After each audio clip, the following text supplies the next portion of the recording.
Welcome to today's episode of the Imago Leadership Podcast, where we explore the habits, stories, and spiritual insights that shape effective leadership teams. In this series, we've been walking through what I call the Big 10 culture killers of effective leadership teams. Those subtle but destructive dynamics that erode trust, diminish mission, and fracture community. If you are interested in reading more about these culture killers, please read the blog series on our website at imagoleadership.org. In previous episodes, we've discussed two of these culture killers, the soundproof room and stories that burn. Today, we're going to focus on the next four of these culture killers, and then we'll finish the series next month with the last four. But today, we're going to focus on conflict without a compass, when teams avoid or mismanage conflict. Number two, the stunted mirror, when leaders stop growing and become trapped in self-deception.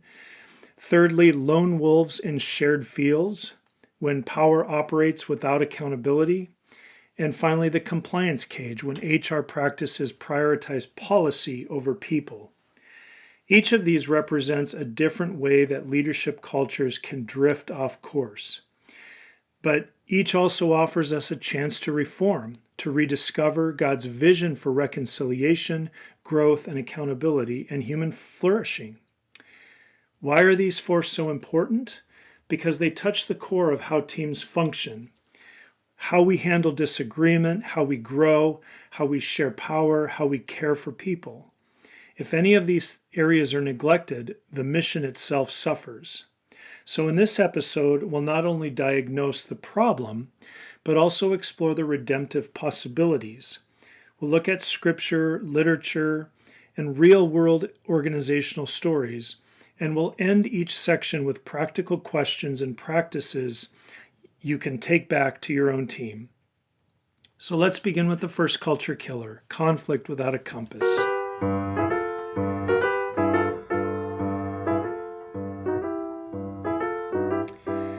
Conflict is unavoidable, yet many leadership teams treat it as an obstacle to get past so that they can return to the real work. Sometimes they're even surprised by it. The problem is conflict is part of the real work. Think about your own experience. How many times have you sat in a meeting where tension was thick in the air, but no one named it? Or perhaps someone exploded in anger, leaving others wounded and silent. Both avoidance and mismanagement of conflict are destructive.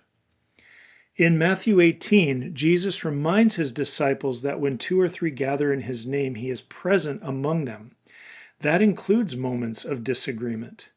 Could it be that the Spirit of Jesus is not only present in conflict, but actively working through it? The danger comes when teams enter conflict without a compass. Without clear norms, conflict becomes the Wild West. Fight, flight, or freeze. Everyone does what's right in their own eyes. Everyone brings their own personality and baggage into the conflict, and they react the way that they're used to, but not in a way that's necessarily good for the team. Type A personalities tend to dominate. Honor-shame cultures try to save face. Sensitive members withdraw. Everyone does what's right in their own eyes. A compass requires two things. First, a narrative theology of reconciliation.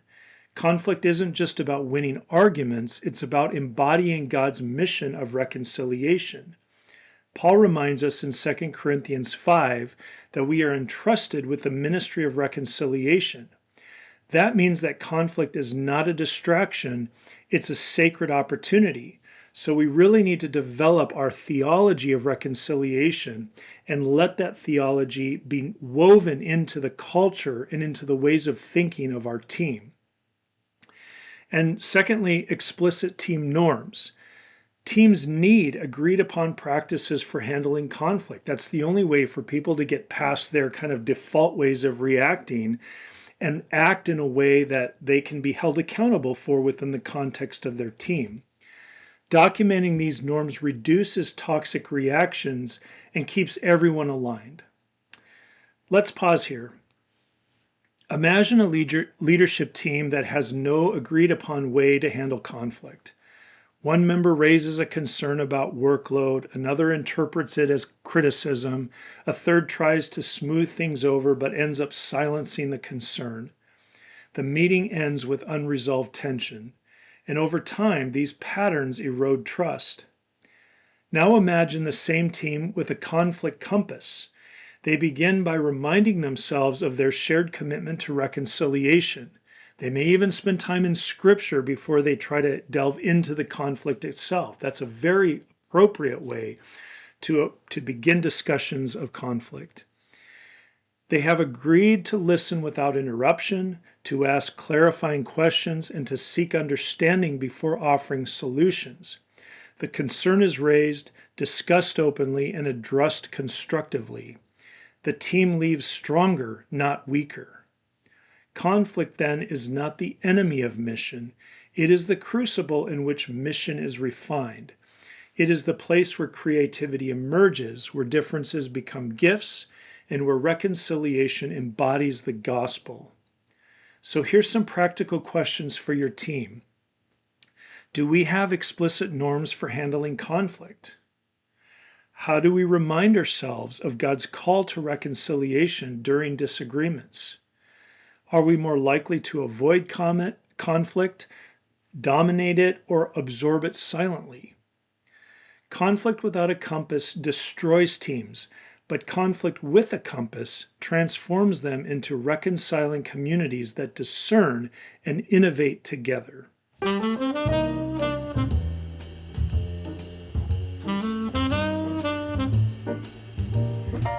Our second culture killer is what I call the stunted mirror. It's the moment when leaders stop growing, both personally and collectively, and they become trapped in self-deception. The reality is that our mission is always changing because the environments in which our mission is being carried out is changing. And so leaders need to keep growing. If they don't keep growing, they become stagnant in their ability to lead. Let's illustrate. Let's turn to J.K. Rowling's Harry Potter and the Sorcerer's Stone. In this novel, Harry discovers the Mirror of Erised, which shows the deepest desires of one's heart. For Harry, it reveals his longing for family, but Dumbledore warns him it does not do to dwell on dreams and forget to live. Leaders often fall into their own Mirror of Erised. Their noble aspirations, such as team well-being or mission integrity, become distorted. They confuse their ideals with reality. And because those ideals sound so right, team members feel powerless to challenge them. The result is resentment, discouragement, and stagnation. Leaders actually become a glass ceiling. The organization can only grow to the extent that leaders are able to allow it to. I've seen this in organizations where leaders cling to lofty vision but ignore practical realities. A leader insists that faith means never slowing down, even when the team is exhausted. Another insists that excellence means perfection, leaving no room for mistakes or growth. These ideals sound noble, but they become oppressive. Breaking free requires reflection in three directions. Inward, what values and desires drive my leadership? Upward, who is truly at the center, Jesus or me? And outward, how do others experience my leadership? This reflection dismantles the stunted mirror and replaces it with what I call the kingdom telescope. Instead of gazing inward at our own ideals, we look outward at God's expansive purposes and the overlooked beauty of others. And we look to sharpen our axe for that. We look to continue to expand our skills and vision and growth because we see the breathtaking vision of what God has laid before us. Practical tools like the Daily Examine help leaders cultivate humility and teachability. Questions such as, where did I surrender control to Jesus today? Or how did my leadership create space for others to flourish? Keep us grounded. The danger of the stunted mirror is subtle. It masquerades as noble aspiration, but if it's unchecked, it stunts growth and blinds leaders to the mission beyond themselves. The kingdom telescope, by contrast, magnifies God's purposes and invites leaders to become explorers of his kingdom. So, practical questions for your team. What ideals or values might be functioning as a stunted mirror in our leadership? How do we invite feedback from others about their experience of our leadership? Does it stifle them or enable them, empower them? What practices help us look outward at God's purposes and at others' gifts? The stunted mirror diminishes mission. The kingdom telescope expands it.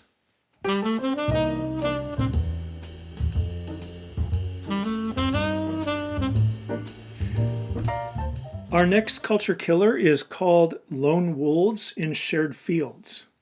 This happens when empowerment neglects accountability, when the me overshadows the we.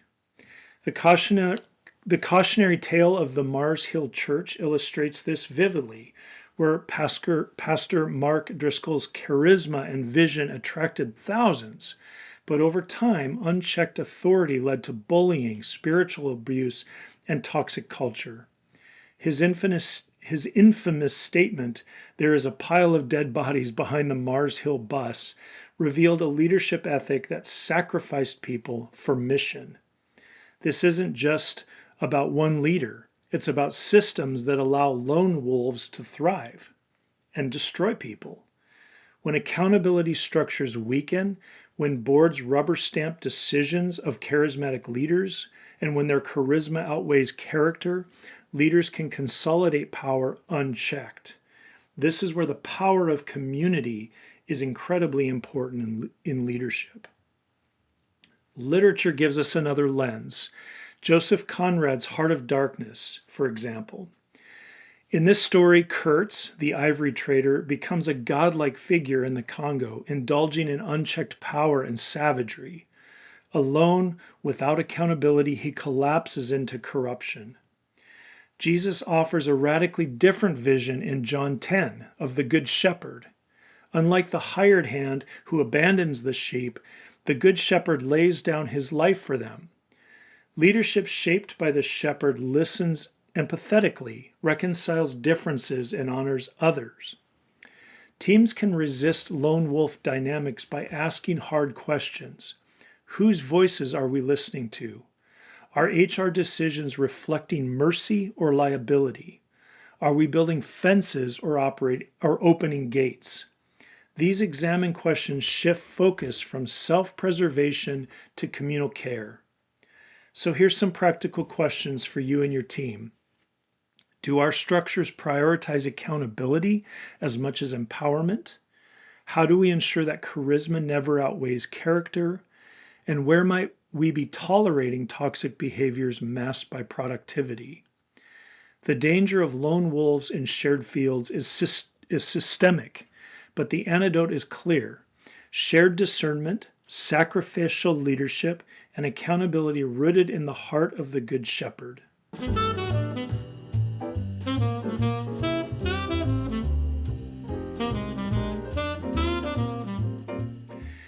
Finally, let's talk about the compliance cage. This culture killer emerges when HR practices prioritize policy over people. Charles Dickens's Hard Times critiques industrial society's obsession with efficiency and facts.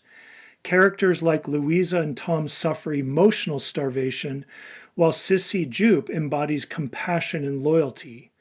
Dickens reminds us that true humanity is not found in statistics, but in love and imagination. Modern HR often inherits this industrial mindset. Overwhelmed by regulations and liability concerns, HR can become a maze of red tape. Managers feel frustrated, employees feel unseen, the human in human resources gets lost. But HR is more critical now than ever. In diverse, globalized workplaces, HR has the potential to be a strategic partner in mission. The shift from HR to people and culture signals this possibility. Breaking free from the compliance cage requires recentering HR on development and flourishing. Practical steps include mission-aligned onboarding. Instead of overwhelming new hires with policies and procedures, immerse them in the organization's values, story, and communal commitments. This builds belonging from day one. Vocational development planning. Replace generic performance reviews with personalized growth plans. Ask, what are this person's gifts? Where do they want to grow? How does their role connect to the mission? Relational leadership training. Equip managers not just to supervise tasks, but to cultivate trust, empathy, and discernment. This shifts leadership from transactional to transformational. Wellness and flourishing programs address emotional, spiritual, and relational health alongside physical and financial metrics. Flourishing employees are more resilient and creative. Feedback as formation. Move beyond numeric ratings. Use storytelling, reflection, and dialogue to foster mutual learning.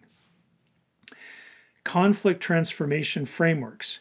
Train HR and leadership teams in reconciliation practices that honor dignity and restore relationships. Cultural and missional intelligence, especially in global teams, integrate cultural humility and missional awareness.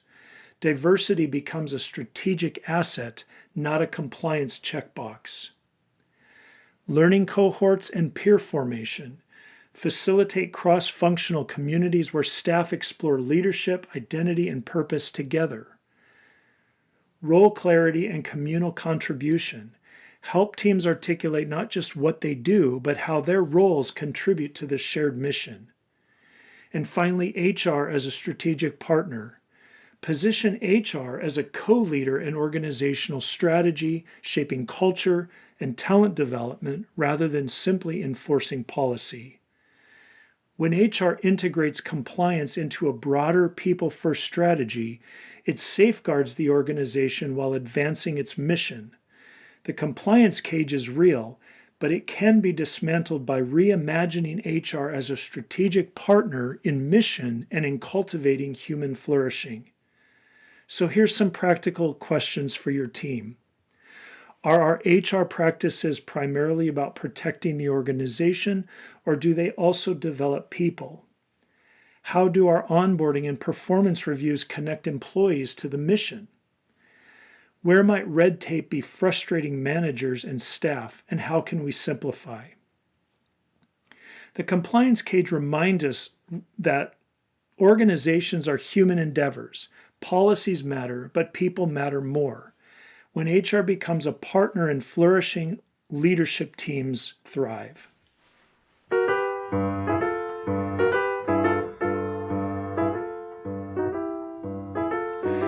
We've explored 4 culture killers on today's podcast. First, conflict without a compass, when teams avoid or mismanage conflict. The stunted mirror, when leaders stop growing and become trapped in self-deception. Lone wolves in shared fields, when power operates without accountability.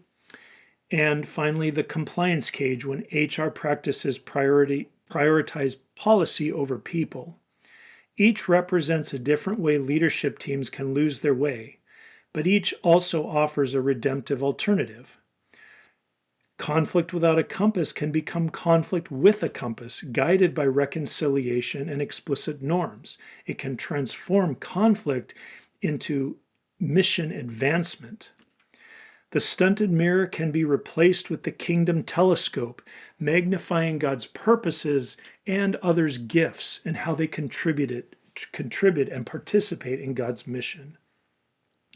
Lone wolves in shared fields can be transformed into shepherding communities that embody accountability and sacrificial leadership.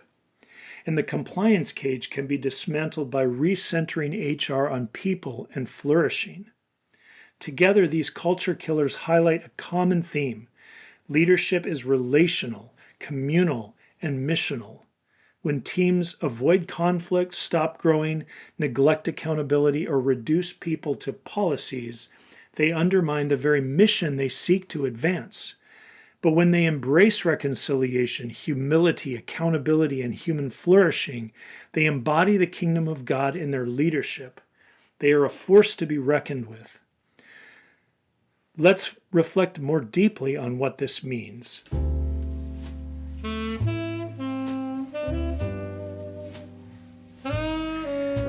First, conflict and creativity. Conflict is not neutral. It is charged with emotion, history, and personality, but is also charged with possibility. When teams enter conflict with openness and humility, they discover new ideas, deeper trust, and stronger mission alignment. Conflict becomes a crucible for creativity. Ask yourself, how does your team currently handle conflict? Do you avoid it, dominate it, or absorb it silently?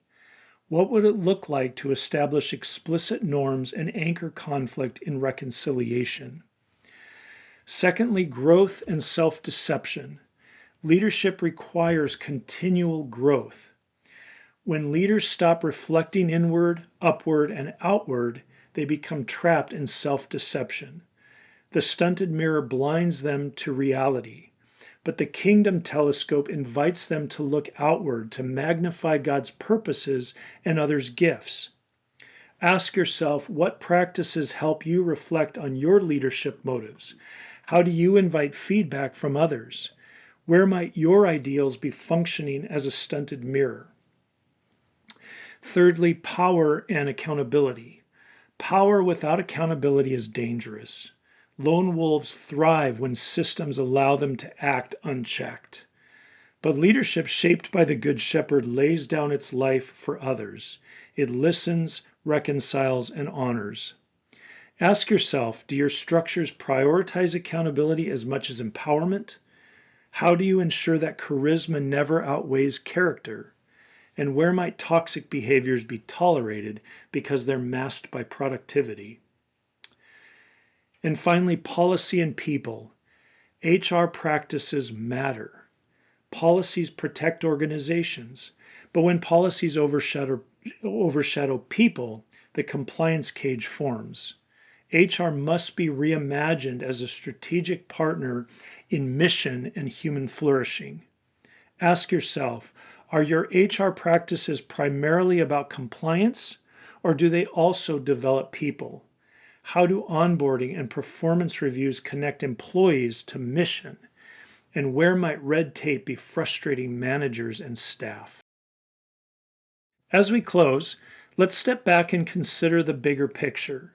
These four culture killers, conflict, mismanagement, stunted growth, unchecked power, and policy over people, are not isolated. They are interconnected. When conflict is avoided, growth stalls. When leaders stop growing, power consolidates. When power goes unchecked, HR becomes reactive. When HR prioritizes compliance, conflict is suppressed. The cycle feeds itself. But the gospel offers a different cycle: reconciliation, humility, accountability, and flourishing. Imagine a leadership team that embodies this cycle. Conflict is handled with openness and reconciliation. Leaders reflect inward, upward, and outward, continually growing. Power is shared and accountable, shaped by the Good Shepherd. And HR practices develop people and connect them to mission. Such a team becomes a reconciling community. It discerns together, it innovates together, it embodies God's kingdom together. This is the vision: leadership teams that are not destroyed by culture killers, but transformed into culture builders.